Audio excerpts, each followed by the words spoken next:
वहीं दूसरी तरफ सिद्धार्थ शनाया के घर इतनी इज्जत पाकर मन ही मन बहुत खुश था, लेकिन गौतम को देखते ही उसके चेहरे की खुशी गायब हो गई और उसे अचानक ही अवतार ग्रुप में हुई बात याद आ गई। कल तुम बहुत उछल रहे थे, क्या कहा था तुमने? मैं अवतार ग्रुप में जॉब के लिए आया हूं, सच सच बताओ, तू वहां क्या कर रहा था? ये बात कहते हुए सिद्धार्थ गौतम की आंखों में आंखें डालकर देखने लगा। सिद्धार्थ की बात सुनते ही गौतम अपने आसपास देखकर मुस्कुराने लगा। मैंने तुम्हें कल भी बताया था कि मैं अवतार ग्रुप में जॉब के लिए आया था। शायद तुम्हारी याददाश्त थोड़ी वीक है।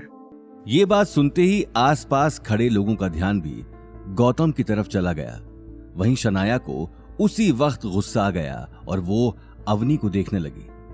शनाया ने कहा, हाँ, मैं ये बात तो अवनी को बताना भूल ही गई कि हमारे प्यारे जीजा सा कल अवतार ग्रुप में झाड़ू लगाने की नौकरी के लिए गए थे। शनाया की बात सुनते ही सभी जोर जोर से हंसने लगे। अवनी ने शर्मिंदगी से अपना सिर झुका लिया। वहीं लोगों के ठहाके सुनकर सिद्धार्थ को जोश आ चुका था। हाँ, लेकिन बेचारा क्या करे, बेचारे को शायद वहां भी कोई जॉब नहीं मिली या किसी ने जॉब पर रखा ही नहीं। लेकिन कोई बात नहीं, मेरा दिल बहुत बड़ा है, मैं अपने होटल में तुम्हें जॉब दूंगा। तुम चाहो तो कल से ज्वाइन कर सकते हो। टॉयलेट क्लीनर की जॉब है और मुझे लगता है कि तुमसे बेहतर ये जॉब कोई नहीं कर सकता। और तो और मैं तुम्हें महीने की 15,000 सैलरी भी दूंगा। 15,000 तो तुमने एक साथ देखे भी नहीं होंगे मिस्टर गौतम। शनाया ने हंसते हुए कहा, सैलरी के साथ कमीशन भी तो होगा ना सिद्धार्थ? ऑफ कोर्स बेबी, मैं इसे खुद कमीशन दूंगा। जितना साफ टॉयलेट उतना ही ज्यादा कमीशन। लोग सिद्धार्थ और शनाया की हर बात पर जोर जोर से हंस रहे थे। सभी की नजर गौतम पर ही थी। वहीं गीता और अनिल उसे मन ही मन कोस रहे थे, लेकिन गौतम को अभी तक कोई फर्क नहीं पड़ रहा था। थैंक यू, लेकिन मुझे तुम्हारे होटल में जॉब करने में कोई इंटरेस्ट नहीं है। शनाया ने तुरंत कहा, साफ कहो ना, तुम्हारे अंदर एबिलिटी नहीं है कोई काम करने की। किसने कहा मेरे अंदर एबिलिटी नहीं है? शनाया ने फिर हंसते हुए कहा, अच्छा, जरा मुझे भी पता चले कि तुम्हारे अंदर क्या एबिलिटी है। एक बात अपने छोटे दिमाग में डाल लो, सिद्धार्थ के सामने तुम्हारी कोई औकात नहीं है। अरे छोड़ो ना शनाया, तुम भी किससे मुझे कंपेयर कर रही हो? ये बात कहकर सिद्धार्थ हंसते हुए गौतम के आसपास चक्कर लगाने लगा। वो अभी तक अवतार में हुई बेइज्जती भूल नहीं पाया था।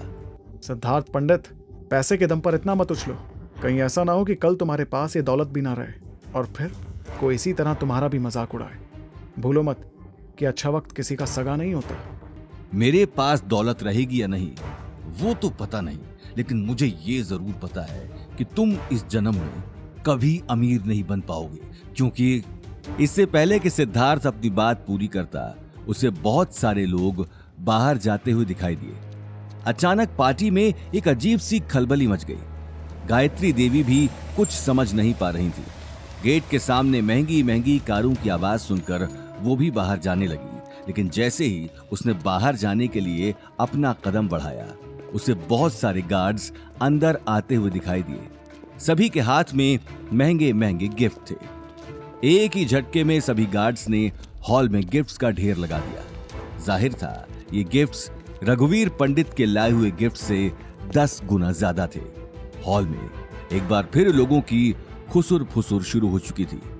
कुछ देर पहले जो लोग गौतम का मजाक बना रहे थे, अब वही लोग हॉल में रखे हुए गिफ्ट्स और गोल्ड और सिल्वर की ज्वेलरी के बारे में बात कर रहे थे। उसी वक्त लोगों के शोरगुल के बीच मुंशी जी बड़े ताव के साथ अग्रवाल हाउस के अंदर आ गए। उनके पीछे गन्स लिए 4 गार्ड्स देखकर गायत्री देवी हैरान रह गई। ये बात अलग थी कि वो अब तक मुंशी जी को रघुवीर पंडित का रिश्तेदार ही समझ रही थी।